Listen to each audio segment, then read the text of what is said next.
የሐዋርያው የጳውሎስ መልእክት ወደ ቆላስያስ ሰዎች ምዕራፍ 1 በእግዚአብሔር ፈቃድ የኢየሱስ ክርስቶስ ሐዋርያ የሆነ ጳውሎስ ጢሞቴዎስም ወንድሙ በቆላስያስ ለሚኖሩ ቅዱሳንና በክርስቶስ ለታመኑ ወንድሞች ከእግዚአብሔር ከአባታችን ከጌታም ከኢየሱስ ክርስቶስ ጸጋና ሰላም ይሁን። ስለ እናንተ ስንጸልይ በሰማይ ከተዘጋጀላችሁ ተስፋ የተነሳ በክርስቶስ ኢየሱስ ስለ እምነታችሁ ለቅዱሳንም ሁሉ ስላላችሁ ፍቅር ሰምተን የጌታችንን የኢየሱስ ክርስቶስን አባት እግዚአብሔርን ሁል ጊዜ እናመሰግናለን። ስለዚህም ተስፋ በወንጌል እውነት ቃል አስቀድማችሁ ሰማችሁ። ይህም በዓለም ሁሉ ደግሞ እንዳለ ወደ እናንተ ደርሷል። የእግዚአብሔርንም ጸጋ በእውነት ከሰማችሁበትና ካወቃችሁበት ቀን ጀምሮ በእናንተ ደግሞ እንዳለ እንዲህ በዓለም ፍሬ ያፈራል ያድግማል። ከተወደደ ከኛም ጋር አብሮ ባሪያ ከሆነው ከኤጳፍራ እንዲህ ተማራችሁ። እርሱም ስለ እናንተ ታማኝ የክርስቶስ አገልጋይ ነው። ደግሞም በመንፈስ ስለሚሆን ስለ ፍቅራችሁ አስታወቀን። ስለዚህ እኛ ደግሞ ይህን ከሰማንበት ቀን ጀምረን የፈቃዱ ዕውቀት መንፈሳዊ ጥበብንና አእምሮን ሁሉ እንዲሞላባችሁ እየለመንን ስለ እናንተ ጸሎትን አልተውንም። በበጎ ሥራ ሁሉ ፍሬ እያፈራችሁ በእግዚአብሔርም ዕውቀት እያደጋችሁ ከደስታም ጋር በሁሉ ለመጽናትና ለመታገስ እንደ ክብሩ ጉልበት መጠን በኃይል ሁሉ እየበረታችሁ በቅዱሳንም ርስት በብርሃን እንድንካፈል ያበቃንን አብን እያመሰገናችሁ በነገር ሁሉ ደስ ልታሰኙ ለጌታ እንደሚገባ ትመላለሱ ዘንድ እንለምናለን። እርሱ ከጨለማ ሥልጣን አዳነን፣ ቤዛነቱንም እርሱንም የኀጢአትን ስርየት ወዳገኘንበት ወደ ፍቅሩ ልጅ መንግሥት አፈለሰን። እርሱም የማይታይ አምላክ ምሳሌ ነው። የታዩትና የማይታዩትም ዙፋናት ቢሆኑ ወይም ጌትነት ወይም አለቅነት ወይም ሥልጣናት በሰማይና በምድር ያሉት ሁሉ በእርሱ ተፈጥረዋልና ከፍጥረት ሁሉ በፊት በኩር ነው። ሁሉ በእርሱና ለእርሱ ተፈጥሯል። እርሱም ከሁሉ በፊት ነው። ሁሉም በእርሱ ተጋጥሟል። እርሱም የአካሉ ማለት የቤተ ክርስቲያን ራስ ነው። እርሱም በሁሉ ፊተኛ ይሆን ዘንድ መጀመሪያ ከሙታንም በኩር ነው። እግዚአብሔር ሙላቱ ሁሉ በእርሱ እንዲኖር በእርሱም በኩል በመስቀሉ ደም ሰላም አድርጎ በምድር ወይም በሰማያት ያሉትን ሁሉ ለራሱ እንዲያስታርቅ ፈቅዷልና እናንተንም ነውርና ነቀፋ የሌላችሁና ቅዱሳን አድርጎ በእርሱ ፊት ያቀርባችሁ ዘንድ በፊት የተለያችሁትን ክፉ ሥራችሁንም በማድረግ በሐሳባችሁ ጠላቶች የነበራችሁትን አሁን በሥጋው ሰውነት በሞቱ በኩል አስታረቃችሁ። ይህም ተመስርታችሁና ተደላድላችሁ ከሰማችሁትም ከወንጌል ተስፋ ሳትናወጡ በሃይማኖት ጸንታችሁ ብትኖሩ ይሆናል። ያም ወንጌል ከሰማይ በታች ባለው ፍጥረት ሁሉ ዘንድ የተሰበከ ነው። እኔም ጳውሎስ የእርሱ አገልጋይ ሆንሁ። አሁን በመከራዬ ስለ እናንተ ደስ ይለኛል። ስለ አካሉም ማለት ስለ ቤተ ክርስቲያን በሥጋዬ በክርስቶስ መከራ የጎደለውን እፈጽማለሁ። ስለ እናንተ እንደ ተሰጠኝ እንደ እግዚአብሔር መጋቢነት የእግዚአብሔርን ቃል ፈጽሜ እንድሰብክ እኔ የቤተ ክርስቲያን አገልጋይ ሆንሁ። ይህም ቃል ከዘላለምና ከትውልዶች ጀምሮ ተሰውሮ የነበረ ምስጢር ነው። አሁን ግን ለቅዱሳኑ ተገልጧል። ለእነርሱም እግዚአብሔር በአሕዛብ ዘንድ ያለው የዚህ ምስጢር ክብር ባለጠግነት ምን እንደሆነ ሊያስታውቅ ወደደ። ምስጢሩም የክብር ተስፋ ያለው ክርስቶስ በእናንተ ዘንድ መሆኑ ነው። እኛ በክርስቶስ ፍጹም የሚሆን ሰውን ሁሉ እናቀርብ ዘንድ ሰውን ሁሉ እየገሰጽን ሰውንም ሁሉ በጥበብ ሁሉ እያስተማርን የምንሰብከው እርሱ ነው። ስለዚህ ነገር ደግሞ በእኔ በኃይል እንደሚሠራ እንደ አሰራሩ እየተጋደልሁ እደክማለሁ።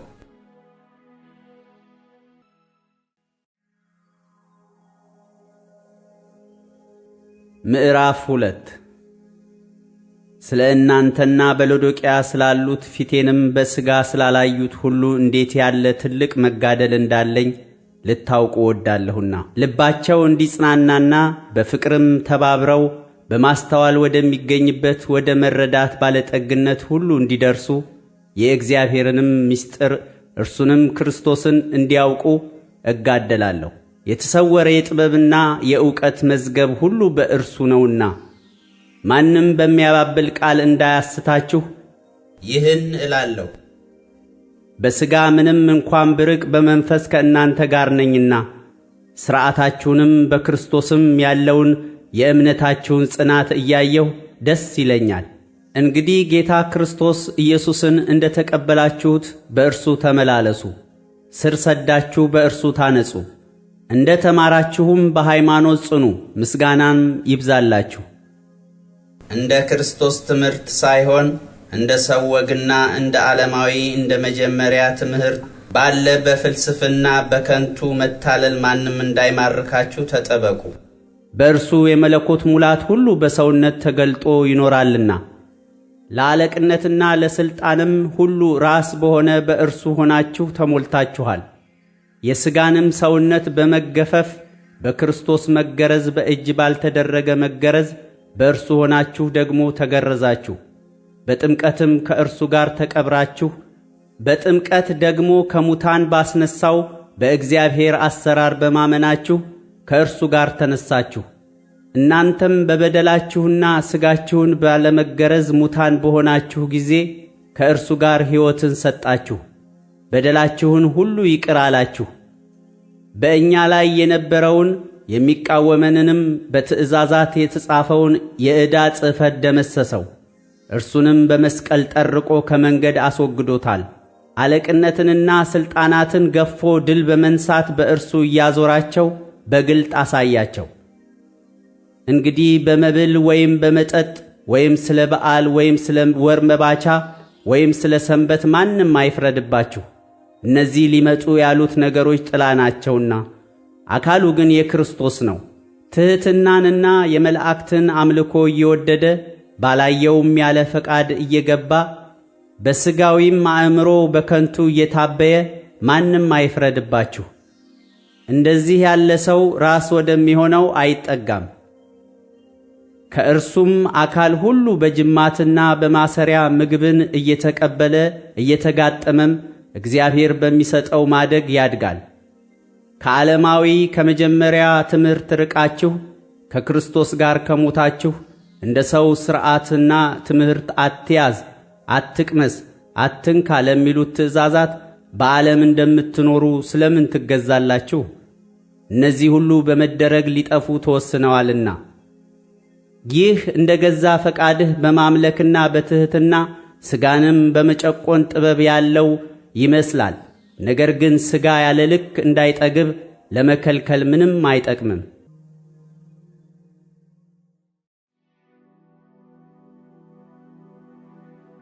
ምዕራፍ 3 እንግዲህ ከክርስቶስ ጋር ከተነሳችሁ ክርስቶስ በእግዚአብሔር ቀኝ ተቀምጦ ባለበት በላይ ያለውን እሹ።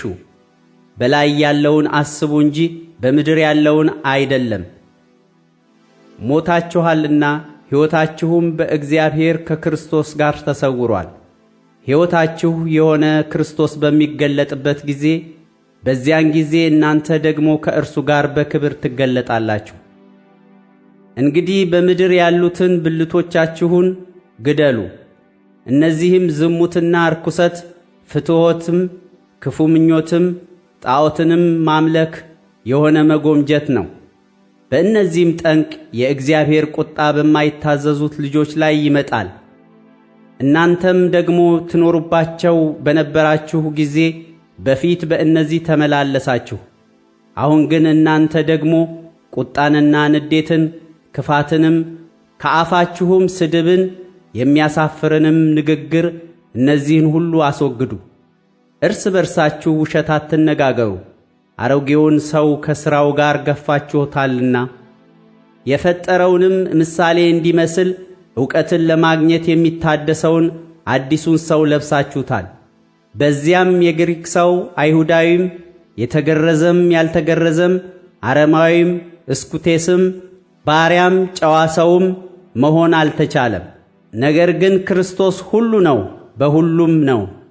እንግዲህ እንደ እግዚአብሔር ምርጦች ቅዱሳን ሆናችሁ የተወደዳችሁም ሆናችሁ ምሕረትን፣ ርኅራኄን፣ ቸርነትን፣ ትሕትናን፣ የዋህነትን፣ ትዕግስትን ልበሱ። እርስ በርሳችሁ ትዕግስትን አድርጉ።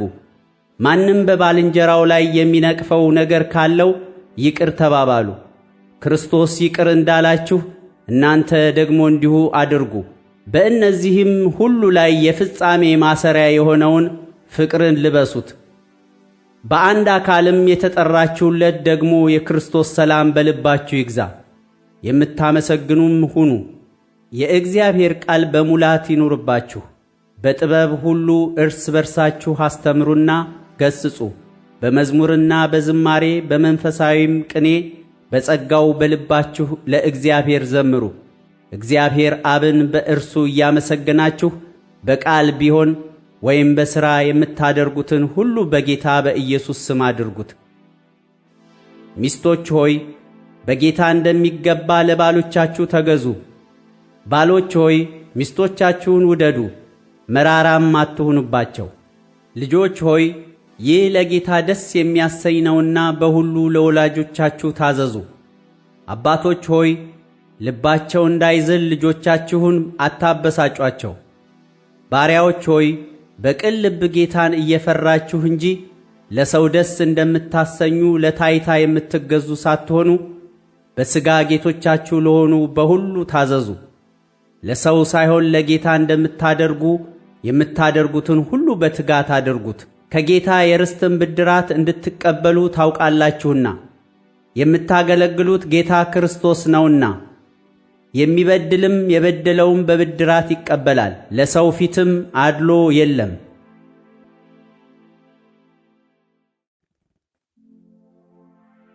ምዕራፍ 4 ጌቶች ሆይ እናንተ ደግሞ በሰማይ ጌታ እንዳላችሁ ታውቃላችሁና ለባሪያዎቻችሁ በጽድቅና በቅንነት አድርጉላቸው። ከማመስገን ጋር በጸሎት እየነቃችሁ ለእርሱ ትጉ። በዚያን ጊዜም ስለ እርሱ ደግሞ የታሰርሁበትን የክርስቶስን ምስጢር እንድንነግር እግዚአብሔር የቃሉን ደጅ ይከፍትልን ዘንድ ስለ እኛ ደግሞ ጸልዩ። ልናገር እንደሚገባኝ ያህል እገልጠው ዘንድ ጸልዩልኝ።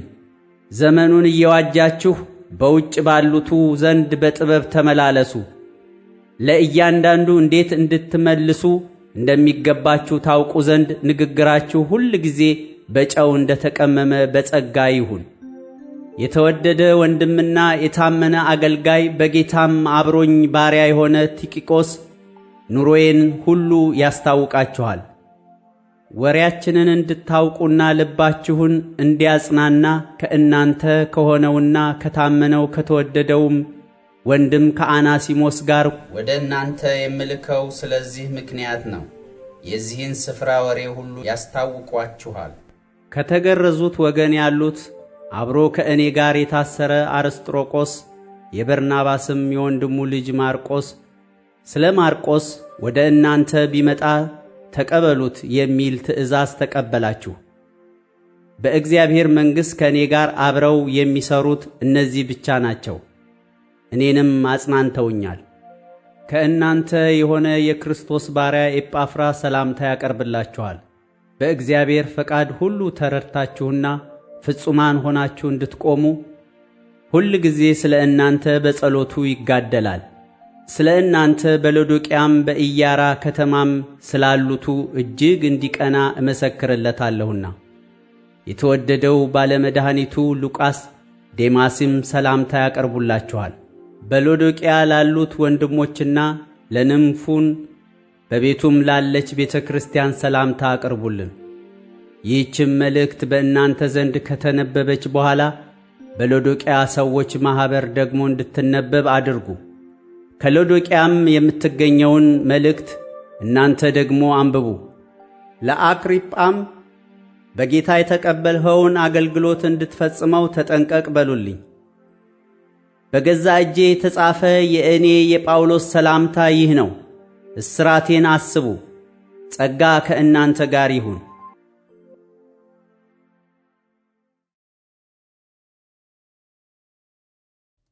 Paul's letter to the Colossians. It was written during one of Paul the Apostle's many imprisonments for announcing Jesus as the risen Lord. And the letter is addressed to a group of people that Paul had never met who made up a church community that he didn't start. This church in Colossae was started by a co-worker of Paul's named Epaphras, who was actually from that city. And Epaphras had recently visited Paul in prison, and he updated him on how well the Colossians were doing overall, but he also mentioned some of the cultural pressures tempting them to turn away from Jesus. And so Paul wrote this letter to encourage the Colossians to address the issues that Epaphras had raised, and then to challenge them to a greater devotion to Jesus. The letter's design and flow of thought are pretty easy to follow. The opening movement focuses on Jesus as the exalted Messiah. Paul then goes on to show how his suffering in prison is for the exalted Jesus. And then he addresses the pressures tempting the Colossians to turn away from Jesus. After this, he explores the new way of life that Jesus' resurrection opened up for them. So the letter opens with two prayers. Paul first thanks God that he learned from Epaphras that the Colossians have been totally faithful to Jesus, showing love for God and their neighbors, all because of the hope they have in the new creation that Jesus has in store. And so he moves on to pray that they would grow in their wisdom and understanding about Jesus. And then Paul has placed a poem here to help the Colossians and us do exactly that. It's the centerpiece of chapter 1, a poem all about the crucified and exalted Messiah. It has two parallel stanzas, and it's crammed with language and imagery from the books of Genesis and Exodus, from the Psalms and the Proverbs. The first stanza explores how Jesus is the true image of God. In him, the full character and purpose of God is embodied in a human. He's the firstborn, an Old Testament phrase about Jesus' royal status over all creation. He shares in the very identity of the one true Creator God. And by him, all reality, all powers and authorities, spiritual and human, have been created. It's in Jesus the Messiah that we discover the very author and king of creation. And so in the second stanza, we discover he's also the one bringing about a new creation. He's the head of a new body, which refers to Jesus' people, who are the new humanity, of which his own resurrection existence is a prototype. In him, God's glorious temple presence dwells, and so it's through Jesus' death and resurrection that God has reconciled himself to humanity, to all spiritual powers, to all of creation. It's a remarkable poem, and Paul will keep referring back to it as he goes on in the letter. So he first shows how the truth of this poem transforms his own experience of suffering in prison. He's being punished for announcing to the Greek and the Roman world that Jesus is the resurrected Lord and King of all. And so his suffering, he thinks, is not a sign of defeat. It's actually his way of participating in Jesus' own suffering done as an act of love. And so his hardships are actually a cause for joy. He's imprisoned for the surprising news that Israel's resurrected Messiah is creating a new multi-ethnic family. And more, just as the divine glory dwelt in Jesus, so Jesus dwells in and among his international family. Or as Paul says, the Messiah is in you all, the hope of glory. Paul then addresses the cultural pressures that are tempting the Colossians to turn away from Jesus. They were confronted by a combination of mystical polytheism along with a pressure to observe the laws of the Torah. So all these new Christians, they had grown up worshiping the various Greek and Roman gods who governed different arenas of human life. And many simply included Jesus as one more deity that they could worship. There was also great pressure from the Jewish Christian community for these non-Jews to complete their commitment to the Messiah by following all of the laws found in the Torah. Specifically, he mentions eating a kosher diet, observing sacred days, and circumcision. It's very similar to the problem he addressed in the letter to the Galatians. For Paul, to give in to either of these temptations is compromise. It's a failure to grasp who Jesus really is and what he did on their behalf. The Colossians used to live in fear of spiritual powers and elemental spirits, as Paul calls them. But Jesus triumphed over these through his death and resurrection. He freed the Colossians from any obligation to them. In the same way, Jesus fulfilled on our behalf all of the laws of the Torah, which never had the power to transform the selfish human heart anyway. And so what Jesus did in his life and death and resurrection, it lacks nothing. It doesn't need to be supplemented by following the laws. He is the reality to which all of the laws of the Torah were pointing anyway. Instead of the laws, followers of Jesus have the power of his resurrection to change them, which is what he goes on to explore. Following Jesus means joining his new humanity because their lives have now been joined to the risen Jesus' life. And this is why Paul challenges the Colossians to set their minds on things above, where the Messiah is seated or rules at God's right hand. Now, Paul doesn't mean here, think about how you'll one day leave earth and go to heaven.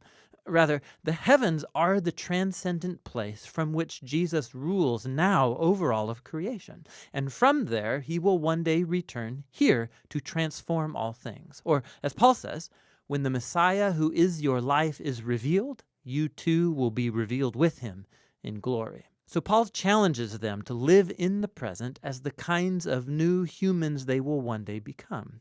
He uses the image of their old humanity, characterized by distorted sexuality and destructive speech.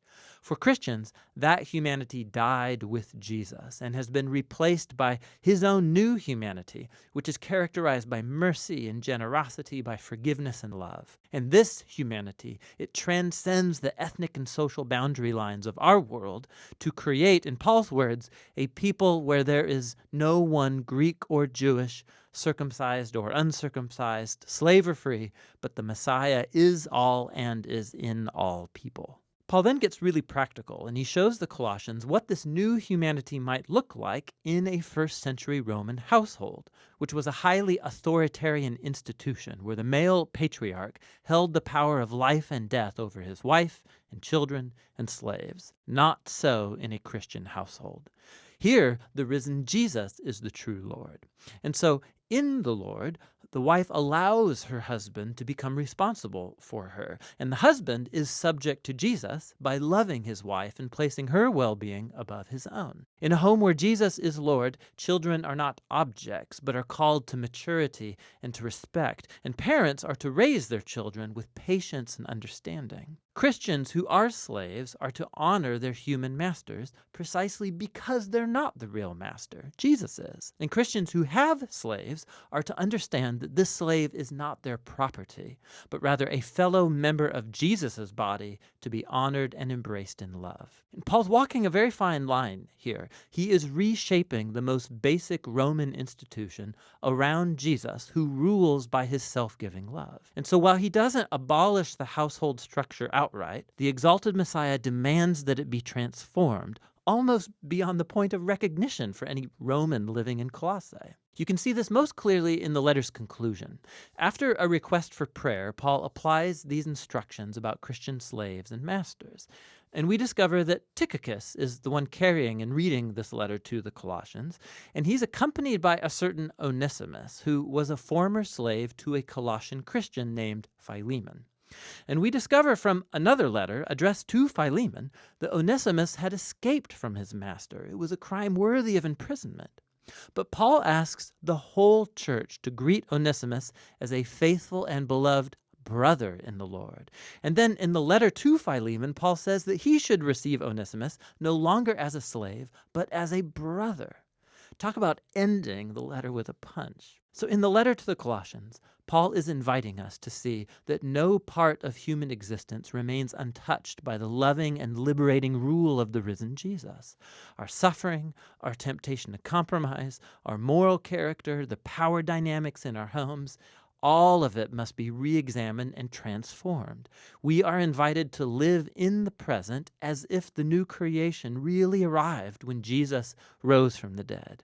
And that's what the letter to the Colossians is all about.